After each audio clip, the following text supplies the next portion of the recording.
All right, let's talk about a classic trig problem.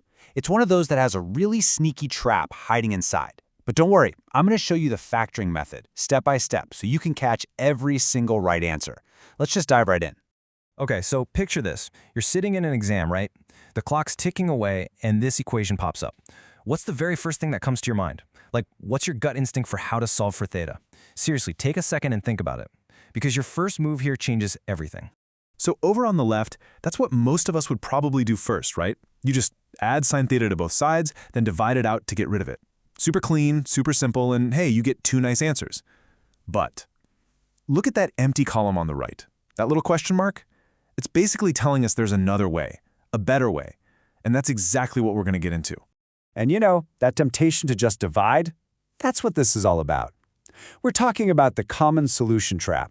It's this pitfall that's, so easy to fall into. The good news is, it's just as easy to avoid once you see what's really going on. So if we go down that path, that easy path of just dividing, we end up with two answers. And we feel pretty good about it. We circle them, feel like we nailed it, but we're actually wrong. Because here's the kicker, the big reveal. It's not two solutions, it's four.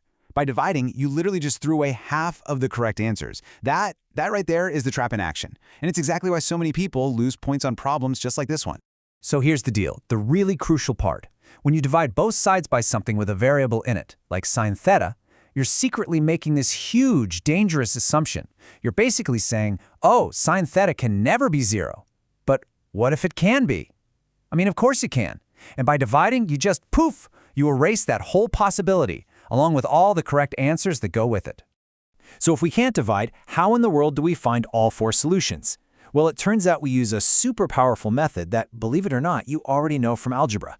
It's time to talk about the golden rule here, factoring. Okay, if you remember literally just one thing from this whole explainer, please let it be this. Just burn this into your brain. Never, ever divide by a trig function. Don't do it. The safer, the better, and honestly, the only truly correct way is to get everything onto one side of the equation and factor it out. And the reason factoring is our hero here all comes down to a super basic rule from algebra. You definitely know this, the zero product property. It just says that if A times B equals 0, then either A has to be 0 or B has to be 0, right? It's that simple idea that's going to be the key to unlocking all the solutions we're looking for. All right, theory is great and all, but let's actually see how this works. We're going to take that golden rule and apply it to our original problem. Let's do a full step-by-step walkthrough. So here's our game plan. It's 4 simple steps, and trust me, this is a lifesaver. First up, you get everything on one side of the equal sign, so the other side is just 0. Step 2, you look for the greatest common factor, the GCF, and you pull it out. Third, that's where we use the zero product property to break the problem into 2 smaller pieces. And then finally, you just solve each of those new, way simpler equations. This is how you take something that looks complicated and make it totally manageable. Okay, back to our original problem. Let's do this the right way. Step 1 is already done for us. It's already set to 0. Perfect. So, on to step 2, the magic of factoring.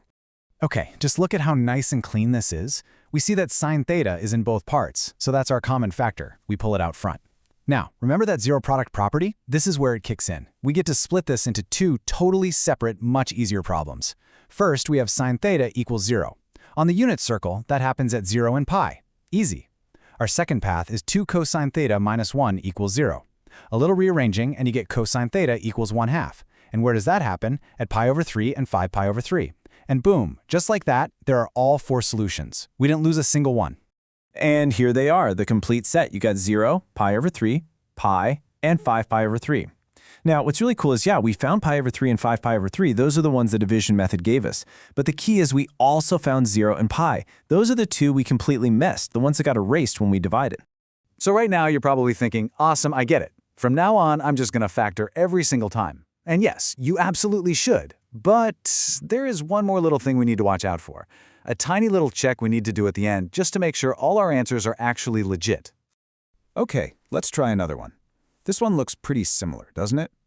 Our new, finely tuned instinct tells us to not divide, but to move everything to one side and factor. So let's go ahead and do that. We're following the exact same playbook here. Set it to 0, factor out the common term, which is tangent theta this time, and then we split it. Tangent theta equals 0 gives us 0 and pi. The other piece, sine theta minus 1 equals 0, gives us theta equals pi over 2. Seems pretty straightforward, right? So there we have it, 3 solutions, 0, pi, and pi over 2. We did it the right way, we factored, we didn't divide. We should have all the answers.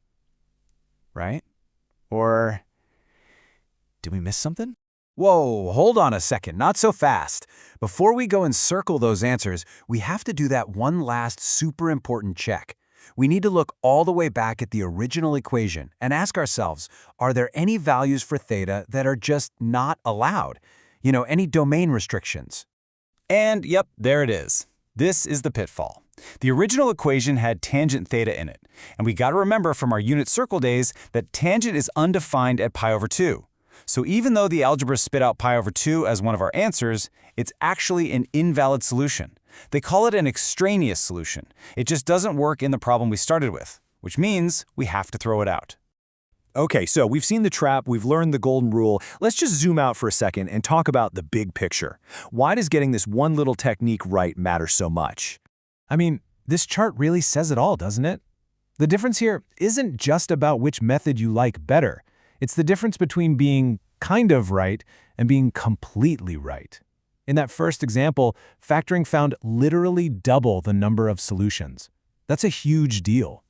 And look, this isn't just about getting a better grade on your math test. Think about fields like physics or engineering. If you're calculating the path of a projectile or a satellite's orbit, you can't just miss a solution. It's not an option. Finding every single possible answer is absolutely critical to make sure your models are accurate. So let's wrap it up with this. Dividing is a gamble.